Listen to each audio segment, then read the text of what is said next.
Welcome to part 3 of this study of battle tactics in Ruler Waves 2. My name is Dickie, and I've been enjoying exploring different ways when you're in a battle to maximize your advantage. I've organized them into 10 sets of ideas, and today we're going to be looking at 4 of them to do with maneuvering your overall fleet. You can check back to part 1 for some cunning little tactics, and part 2 for how to maneuver an individual ship. But today, the whole thing. We're going to look at early air, and I've kept it at early air mainly because of my ignorance. I just haven't played late air often enough to really offer any sensible advice. By early, I mean pre-42. We're going to look at trying to get a positional advantage against the enemy fleet. We're going to look at how to concentrate against a weaker part of the enemy fleet. And then finally, we're going to have a look at how we can exploit the presence of friends as a force multiplier.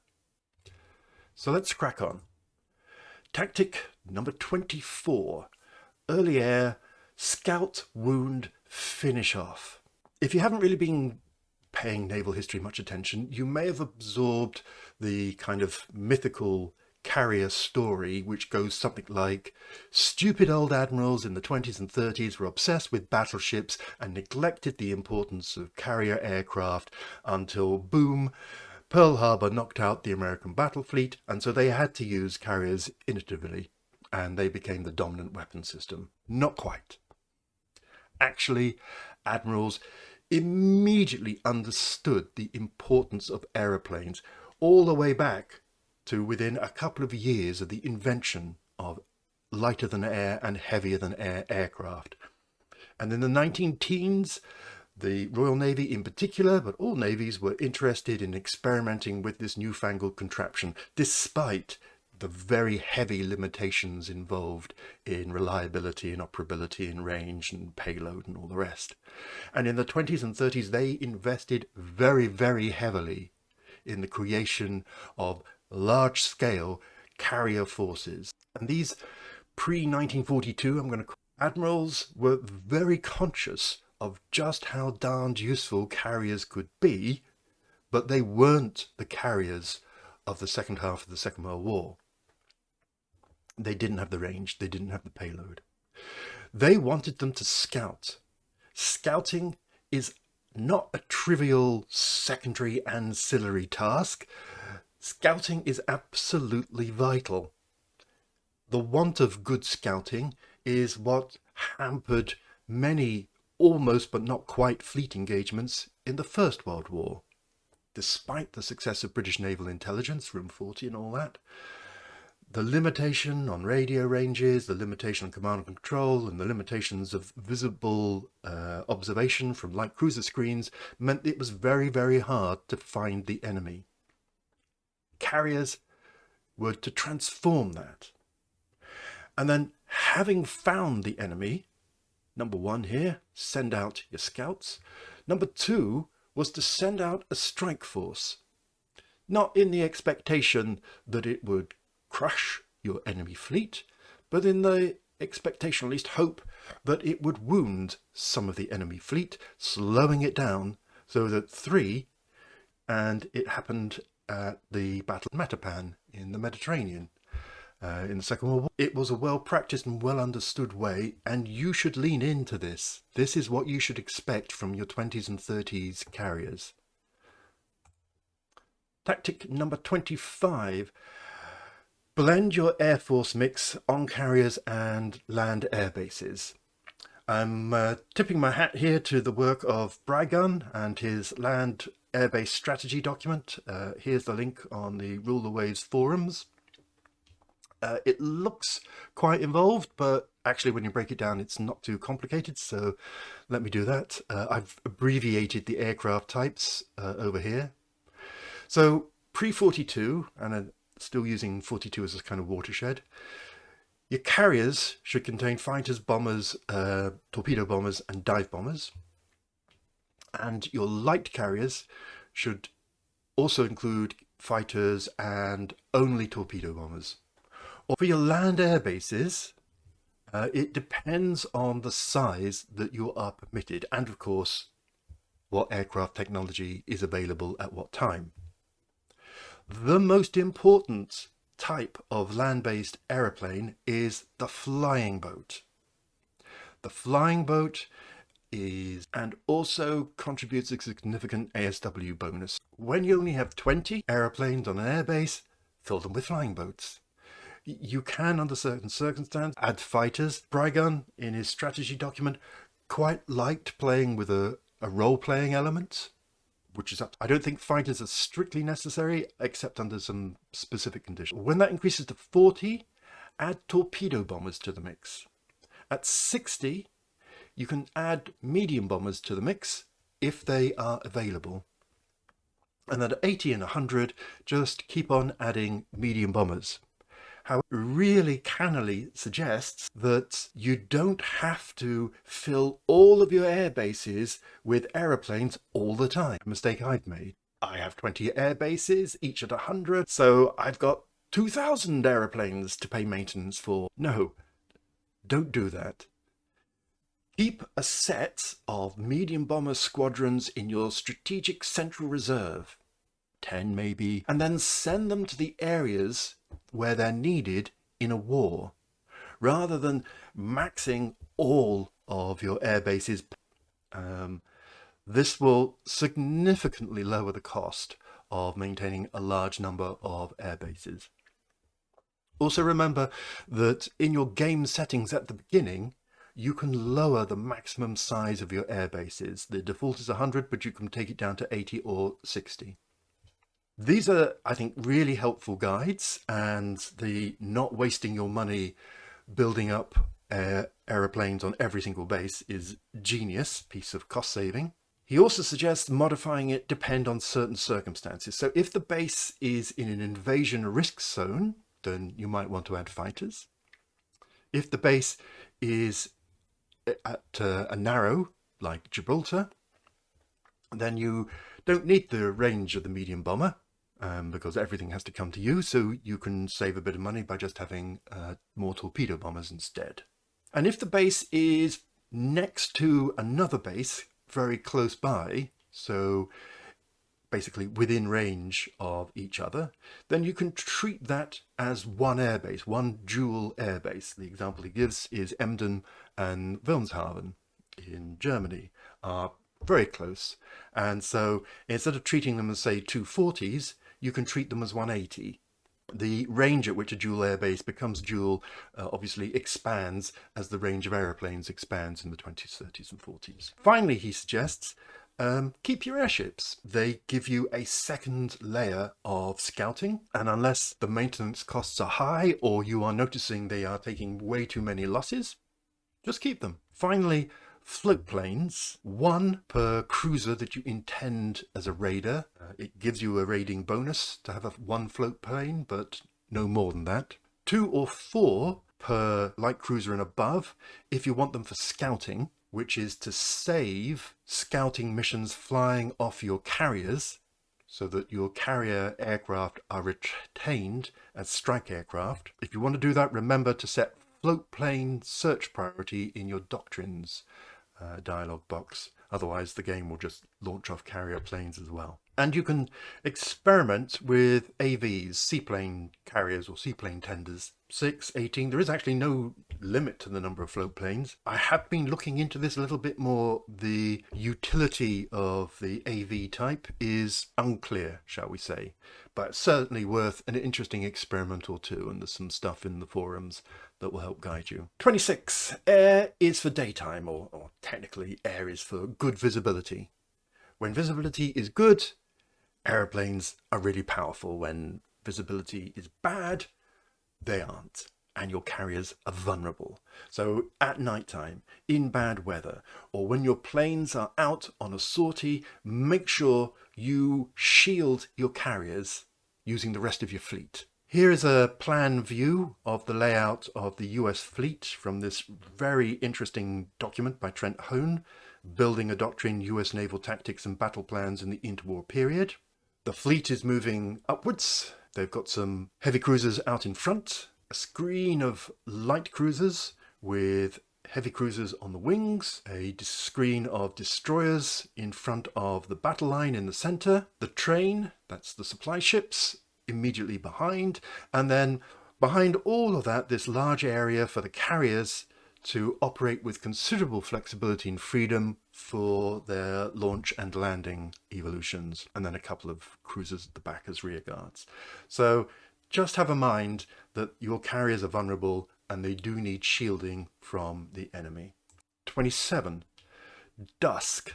The approach of dusk is a really important moment for you to consider. Do you want to carry on fighting? If you do, you will need to close the range or you will lose contact with the enemy, but obviously close the range judiciously so you don't overexpose yourself for too long. Conversely, if you don't fancy your chances in the nighttime knife fight, try everything you can to open the range, and then voila, when nighttime falls, you will disappear and escape. 28.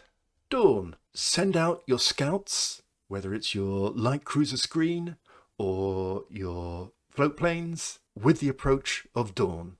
I hadn't really appreciated, but before the advent of radar, warships would all go to action stations in preparation for sunrise because they never knew what was going to be on the horizon. 29. Use geography to cut off retreat paths. So here's an example. It's not the greatest, but it still can illustrate the point.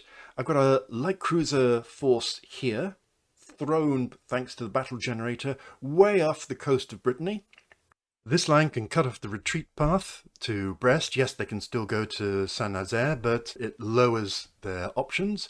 And if we keep in mind this line, we keep open our own escape route to Germany if that's needed. Number 30, concentration on a weaker part of the battle fleet, or enemy battle fleet, was always a goal of everybody, really. It is the surefirest way to defeat the enemy in detail. Don't swallow the whole fish, break it up first. Here you have a simple maneuver where we are forcing the rear of the enemy battle line to bend round whilst the van of the battle fleet sails on blithely. This was the dream of the high seas fleet throughout the whole of the First World War, to find themselves able to pounce on a detached part of the Grand Fleet and sink it. It was also the Japanese plan at Leyte Gulf. To do this, you need to watch the AI losing a bit of cohesion in its battle line. It may do this because it turns away from a torpedo or from an airstrike, or just because it's been a bit of an idiot. For whatever the reason, if you see the line becoming disorganized, that's a good time to pounce, try and split it up. Yes, at this particular point, it's the worst moment for you because you could take hits from both sides. But once you're through, you will be able to concentrate purely on the enemy rear in this circumstance and start sinking at will. 31. Pincer movements. If you can engage the enemy battle fleet from both sides, you are going to put them at a disadvantage because unless they have wing turrets and what have you, they are primarily going to have to concentrate their broadside on one side, leaving the other to be disengaged. So you get a negative modifier if the enemy is shooting at you. So here, this force will be able to shoot more accurately. Classically, I use my main battle fleet, which is matched in speed to the enemy battle fleet, to slug it out, and then use my fast wing, my armoured cruisers or my battle cruisers, to sweep round onto the enemy battle fleet's disengaged side and do it from both sides. This tactic was used in the battle against the Graf Spee at the beginning of the Second World War, where Captain Harwood split up his 2 light cruisers and his heavy cruiser, and he sent the heavy cruiser Exeter to port and his 2 light cruisers to starboard to bracket the Graf Spee from both sides. He also launched his float plane to improve gunnery spotting. It was a classic little miniature scale example of this pincer movement. Tactic 32, attack stragglers. Now, I know I've said early on, don't waste your ammo on ships that are already sinking, but that's a finely balanced thing. If you see the enemy slowing down, be pitiless. Carry on until they've stopped. And once they've stopped, then you send in the light cruiser or the destroyer to finish them off with torpedoes. It's a finely balanced thing until a couple of days afterwards, when he was yanked out of his command and sent to an obscure, if slightly sunny, posting down in the Canary Isles with an old-fashioned cruiser squadron, because he was judged to have insufficient initiative on the grounds that he'd actually just followed the appallingly badly worded signals of Admiral Beatty and had concentrated on the Blucher to the exception of all else. So he's a reminder. Yes, you want to attack and finish off stragglers, but no, you don't want to over-concentrate them and miss a bigger prize. 33. Crossing the T. If you know anything about naval tactics, you know about crossing the T. It's sometimes, or indeed often, presented as the epitome of naval tactics. If you can cross the T, boom, you've done it. Well, it's not quite the cure-all instantaneous victory that it's sometimes painted out to be, mainly because the enemy is usually uncooperative in having its T crossed. The High Seas Fleet had its T crossed twice at Jutland through Shear's lack of situational awareness. He didn't understand where Jellicoe was, and he turned for base the second time. The first time he just arrived at the Grand Fleet, and that was fair enough. He didn't know they were around. But the second time he was trying to return home, and he mistimed it, and boom, he ran into Jellicoe a second time. Both times he didn't hang about. He did a full battle turn, with everyone simultaneously turning in order to extricate himself. And in the second one, he also sent his battlecruisers on a death ride to distract Jellicoe and his destroyers to threaten a torpedo attack in order to get out of this very sticky situation. And it's sticky because you get all of your broadsides open, firing at the enemy. You also, if the range is okay, get your torpedo broadsides firing at the enemy. The enemy can only fire their forward guns, and the enemy doesn't have any torpedo arcs available to you. There are some negatives here. The aspect ratio of the target is at its narrowest, so you're shooting at the battleships head on rather than broadside on.